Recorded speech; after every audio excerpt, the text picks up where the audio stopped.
कुछ भी बिकता है। बायोस्टिमुलेंट के नाम पर, जैव उत्तेजक के नाम पर 30,000 चीजें, दवाइयां बिक रही थी। 30,000 दवाइयां। अब किसान को पता ही नहीं कि इनका फायदा है कि नहीं। डीलर ने कहा कि ये डाल लो, ले जाओ, फसल बहुत बढ़िया हो जाएगी। और कई बार ये भी कह दिया कि 1 बोरी 2 बोरी डीएपी चाहिए तो ये 2 बोतल ये ले जाओ। किसान ले गया, फायदा हुआ कि नहीं? कई जगह पेस्टिसाइड डालने से फसल और खराब हो गई, क्योंकि वो पेस्टिसाइड घटिया था। किसान तबाह और बर्बाद हो गया। लाइफ में देखने का क्या मतलब है?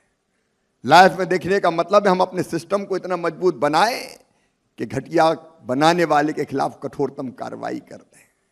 ये बायोस्टिमुलेंट के बारे में हर साल 1-1 साल बढ़ता जाता था कि चलो कोई प्रोटोकॉल है तो अगले साल बनाएंगे, उसके 1 साल बाद देखेंगे, तब तक बेचने दो। इस बार स्ट्रिक्टली हमने तय किया कि किसी भी हालत में आईसीआर के कोई संस्थान हो या एग्रीकल्चर यूनिवर्सिटी, जब तक 3 जगह डाल के देख के ये सिद्ध नहीं हो जाता कि इससे किसानों को कोई फायदा है, तब तक वो उत्पाद हम बेचने नहीं देंगे। उसको अधिकृत मानेंगे ही नहीं, वो अवैध हो जाएगा।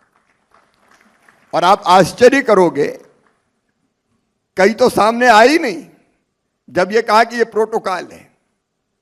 जो जुगाड़ में थे कि इधर से उधर से कहीं से हो जाए, सिफारिशें बहुत आई कि साहब और 1 आध साल बढ़ा दो। हमने तय किया किसी भी कीमत पर नहीं, जब तक वैज्ञानिक रूप से सिद्ध नहीं हो जाता कि इसको डालने का कोई फायदा है, तब तक नहीं बेचने देंगे। तो हजारों तो आई नहीं, 22,000 30,000 में से आई नहीं। ये प्रयोग करवाने के डाल के देखें किसी एग्रीकल्चर यूनिवर्सिटी आईसीआर के पास। और जो 8,000 आए उसमें से भी अब तक जो जांच हुई 642 के आसपास ऐसे पाए गए जिनको डालने से फायदा है। अब ये कौन का काम है बताइए? कि हम किसान को लुटते देख सकते हैं? अगर किसान लुटता रहे और हम बैठे रहें तो हमारा और हमारे विभाग का मतलब क्या है? सरकार लाइफ में देखने का मतलब है ऐसी चीजों को सख्ती के साथ हम कैसे रोक दें। उसके लिए अब नया कानून बनाने की तैयारी कर रहे हैं। जो बेईमान हैं उनको किसी भी कीमत पर छोड़ा नहीं जाएगा, यह हमारा संकल्प है। और तब सरकार लाइफ में दिखेगी।